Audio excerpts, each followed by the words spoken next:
Salam sejahtera bagi kita bersama segenap warga jemaat GPIB Ebenezer Gianyar yang dikasihi dan diberkati Tuhan Yesus Kristus. Selamat pagi, selamat hari Minggu, salam sehat untuk kita bersama.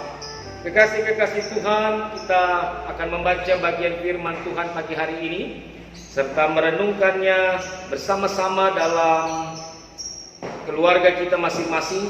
Dan mari kita persiapkan bacaan Alkitab kita dari Perjanjian Lama, Imamat pasal yang pertama, ayat 1 sampai ayat yang ke-9. Kitab Imamat pasal 1 ayat 1 sampai ayat yang ke-9. Jika kita sudah menemukan bagian bacaan ini, mari kita satukan hati pikiran kita untuk berdoa memohon bimbingan Roh Kudus. Kita berdoa. Tuhan yang baik, pagi ini kami akan membaca firman-Mu.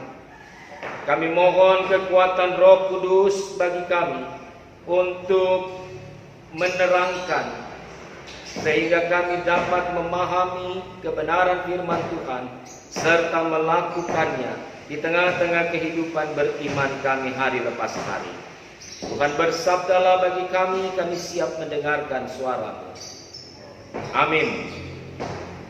Imamat pasal 1 ayat 1 sampai ayat 9 menyatakan kepada kita, Tuhan memanggil Musa dan berfirman kepadanya dari dalam kemah pertemuan, berbicaralah kepada orang Israel dan katakan kepada mereka, apabila seseorang di antaramu hendak mempersembahkan persembahan kepada Tuhan, haruslah persembahanmu yang kamu persembahkan itu dari ternak, yakni dari lembu sapi atau dari kambing domba.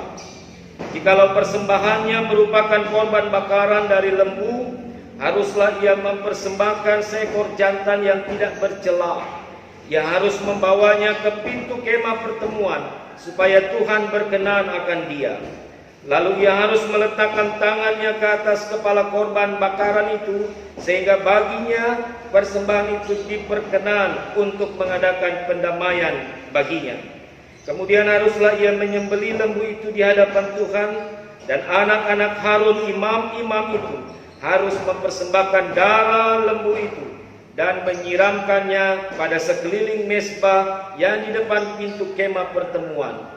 Kemudian haruslah ia menguliti korban bakaran itu dan memotong-motongnya menurut bagian-bagian tertentu. Anak-anak imam Harun haruslah menaruh api di atas mezbah dan menyusun kayu di atas api itu. Dan mereka harus mengatur potongan-potongan korban itu dan kepala serta lemaknya di atas kayu yang sedang menyala di atas mezbah. Tetapi isi perutnya dan betisnya haruslah dibasuh dengan air, dan seluruhnya itu harus dibakar oleh imam di atas mezbah sebagai korban bakaran, sebagai korban api-apian yang baunya menyenangkan bagi Tuhan. Demikianlah bacaan firman Tuhan bagi kita bersama pagi hari ini. Saudara-saudaraku yang dikasihi dan diberkati Tuhan, kitab Imamat ini berbicara tentang susunan atau struktur ibadah, peraturan ibadah, dan tata cara bagaimana seorang imam melayani serta mempersembahkan korban kepada Tuhan. Jika orang Israel hendak memberikan persembahan kepada Tuhan Allah, maka mereka harus memperhatikan dua hal. Dan dua hal ini dicatat di dalam ayat 3 maupun ayat 9 tentang korban bakaran ini. Yang pertama, orang yang memberikan persembahan, dia harus berkenan di hati Tuhan. Seseorang yang membawa persembahan kepada Tuhan, dia harus berkenan lebih dulu di hati Tuhan. Poin yang kedua adalah bahwa persembahan yang diberikan kepada Allah, persembahan yang dibawa kepada Allah serta dibakar menjadi korban bakaran, haruslah berbau harum dan menyenangkan hati Tuhan. Jadi dua poin ini menjadi penting bagi saya, bagi kita bersama, untuk melandasi konsep persembahan bakaran yang diberikan oleh orang Israel dan juga oleh kita sebagai umat Tuhan saat ini. Kekasih-kekasih Tuhan yang diberkati, ketika kita bicara soal persembahan, kita tidak berbicara tentang apa yang dipersembahkan, tetapi berbicara bagaimana kita berkenan di hati Tuhan dan bagaimana persembahan kita menyenangkan hati Tuhan. Itu prinsip. Persembahan yang diberikan tidak membuat gereja menjadi kaya raya, menjadi besar, menjadi hebat ketika ia memiliki persembahan-persembahan yang besar jumlahnya, yang besar dan banyak. Tetapi ketika persembahan diberikan kepada Tuhan, dia merupakan sebuah bukti iman bahwa kita sudah melakukan apa yang diperintahkan Tuhan bagi kita, yaitu memberikan persembahan sebagai bukti bahwa kita diperkenan Tuhan, dan seluruh persembahan yang kita berikan dengan ketulusan itu, dia menjadi harum dan menyukakan, menyenangkan hati Allah. Karena itu konsep persembahan harus didasarkan kepada kejujuran, pada kebenaran, pada ketulusan. Jangan konsep persembahan itu diberi karena ada motivasi lain di baliknya, supaya orang memuji kita, supaya orang menganggap kita hebat, supaya orang melihat kekayaan kita dan sebagainya.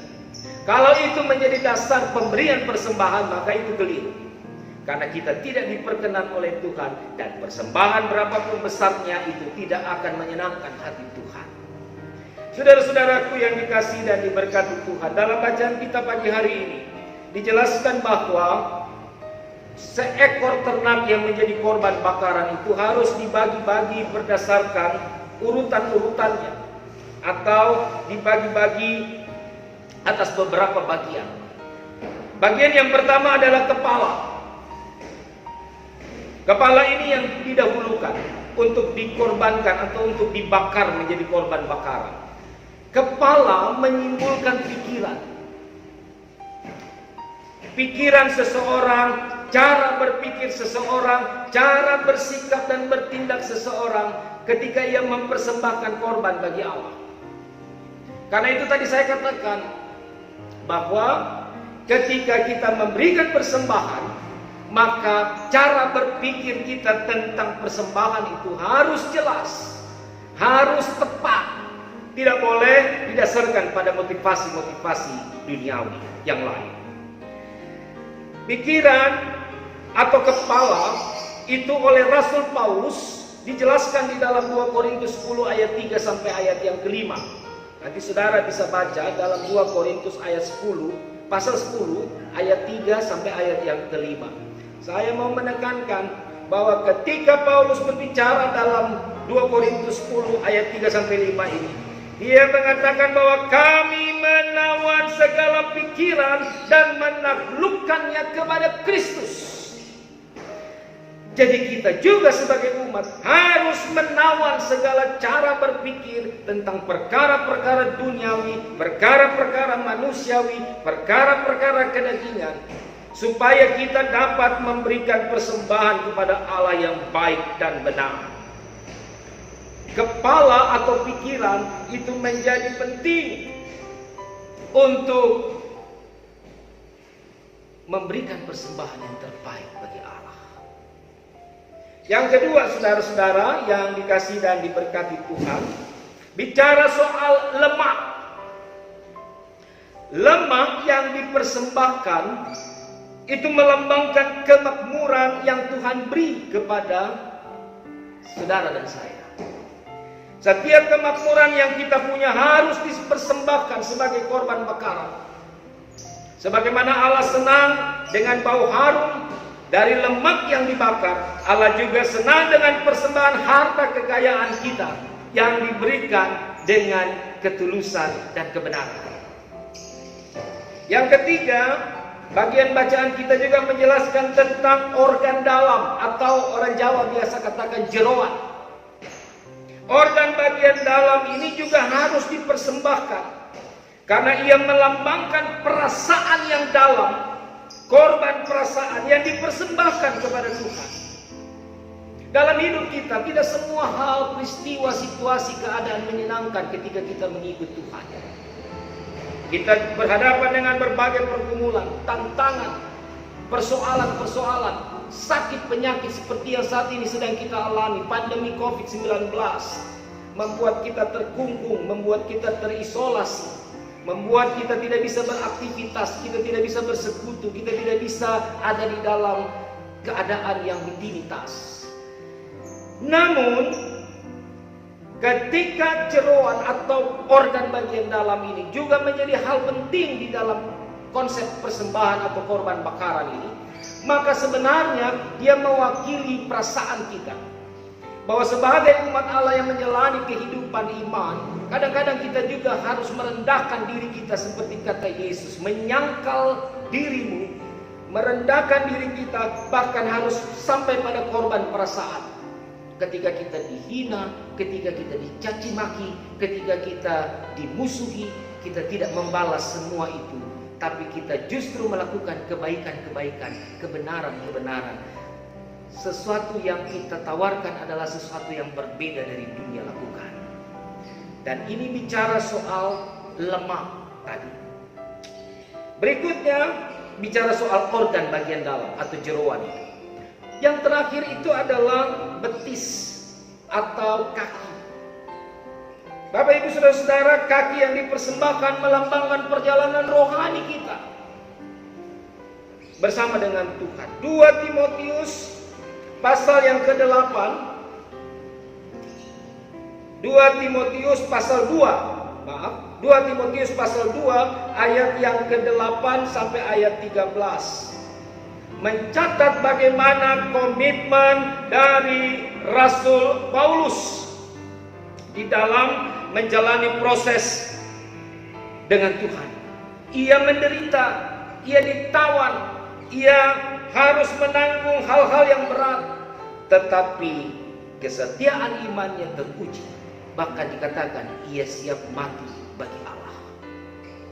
Saudara-saudara yang diberkati dan dikasihi Tuhan Yesus Kristus, di dalam menjalani kehidupan kita, maka konsep persembahan atau korban bakaran yang dijelaskan oleh kitab Imamat hari ini juga harus menjadi hal yang kita pahami bersama di tengah-tengah aplikasi atau di tengah-tengah realitas kehidupan kita sebagai orang percaya.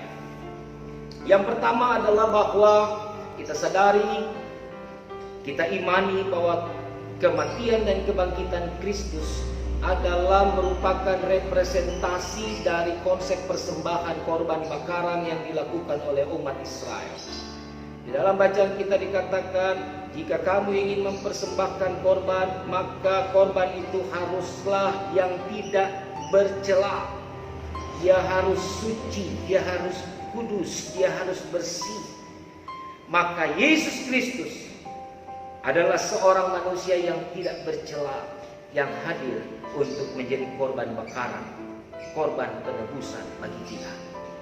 Kalau Kristus sudah melakukan itu bagi saudara dan saya dalam kehidupan kita sampai hari ini, kita terus ada di dalam kasih anugerah Tuhan sebagai orang-orang yang terselamatkan dan ditebus.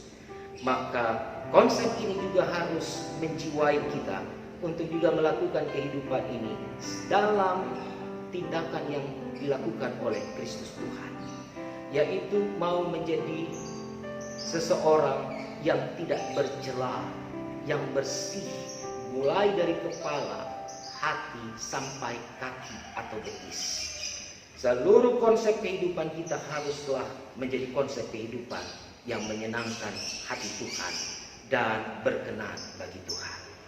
Rasul Paulus di dalam Roma 12 ayat 1 mengatakan bahwa biarlah hidupmu menjadi persembahan yang sejati bagi Allah. Seluruh kehidupan kita haruslah dipersembahkan kepada Allah sebagai korban bakaran yang menyukakan hati Tuhan dan berkenan bagi Tuhan. Supaya apapun yang kita lakukan dalam hidup ini, kita melakukannya dengan penuh kesetiaan, kejujuran, dan kebenaran. Tetaplah melakukan kebaikan-kebaikan dalam hidup. Persembahkanlah tubuhmu persembahkanlah hidup sebagai persembahan yang sejati bagi Allah, sehingga kehidupan kita berkenan bagi Tuhan dan menyenangkan hati Tuhan. Tuhan Yesus memberkati saudara hari ini bersama